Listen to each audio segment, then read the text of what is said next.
penamaan candi atau situs itu berdasar dari prasasti. Nah, satu-satunya candi yang ada di Jogja yang penamaannya berdasarkan prasasti hanya Candi Kalasan. Karena berdasar dari prasasti Kalasan. Kalau yang lain lebih ke penamaan atau penyebutan dari masyarakat sekitar, populer ya, dan cerita yang populer. letak administrasinya. Kita masuk ke sini.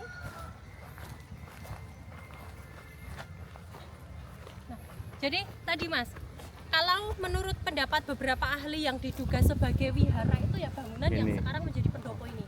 Karena kalau dilihat dari hiasan atap pendopo ini atau hiasan pagar, itu kan kayak batu berbentuk hiasan ya. Itu sama persis dengan hiasan batu yang ditemukan di situs Liangan tadi. Nah, sedangkan yang ada di Liangan itu peninggalan di era agama Budanya sebagai tempat pemujaan. Makanya tadi muncul pendapat bahwa tangga itu era zamannya wihara yang diuruk di zamannya keraton supaya areanya rata. Kita masuk ke sini.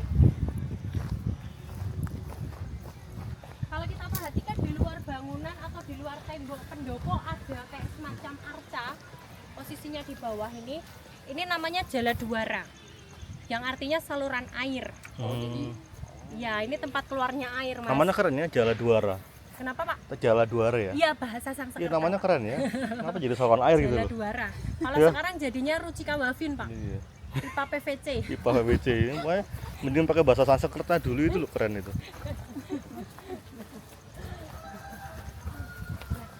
Sebelum masuk ke Berarti dulu perusahaan apa tukang ledengnya keren ya, artistik gitu loh. betul, Pak. Dibuat Kalau sekarang kan hiasan. cuma seselang gitu aja, pipa gitu, tabung gitu aja. Ini Kalau tuh nggak ada masuk seninya dibuat gitu loh, aja ya. ada seninya Simple gitu ya. loh, bikin-bikin gitu. Sekarang nggak bisa sih. Kembali tempatnya raja. Raja Iya. itu bisa dibilang paling tinggi. Iyalah, harus yang istimewa, dihormati, ya. harus istimewa. Lagi-lagi kita mau masuk ke pendopo, di gapura pintu masuk kita temukan kala, fungsinya sebagai penjaga atau penolak bala. Yang di ujung kala ini sebatas hiasan saja. Penyebutannya kalau di istilah bangunan cagar budaya Makara.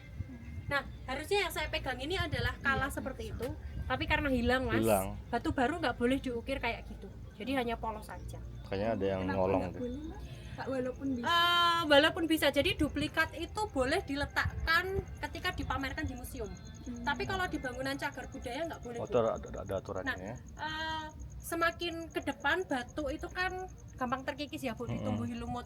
Akan semakin susah kita bedakan, Bu, Mana yang asli, mana yang enggak baru. ini ya. Kalau sama-sama kita pahat. Apalagi walaupun batu ini keras, kena hujan, kena panas setiap hari kan dia bakalan terkikis terus-menerus. Tapi Makanya kenapa ya nggak boleh. patahnya kayak gini ya, mukanya? Kenapa, Pak? Mukanya kayak serem gitu, kenapa ya? Kala ini memang digambarkan sosok menyeramkan. Kalau di Jawa bisa dikenal sebagai raksasa atau buto. Jadi memang tidak berwujud hewan, tidak berwujud manusia. Jadi lebih ke perpaduan. Iya. Digambarkan sosok menyeramkan karena dia fungsinya sebagai penolak bala, penjaga bangunan. Siap.